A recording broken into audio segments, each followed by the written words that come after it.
આજે આપણે વાત કરવાના છે આઈબીડી અને irritable bowel disease.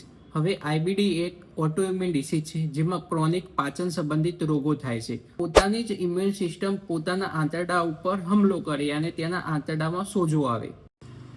Irritable bowel disease બે ટાઈપના છે.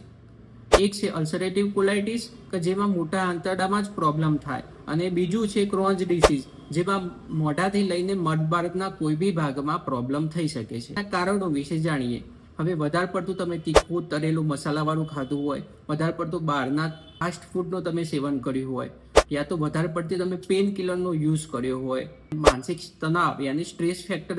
હવે ઇરિટેબલ બોવેલ ડિસીઝના લક્ષણો જાણીએ. જેમ કે તમને પેટમાં વારંવાર દુખાવો થાય, પેટમાં ક્રેમ્સ આવે, યા તો વારંવાર ઝાડા થઈ જાય થાય, જમ્યા પછી તરત જ ટોયલેટ જવાની ઈચ્છા થાય, વજનમાં ઘટાડો થાય, ઉલટી થાય, થાક લાગે.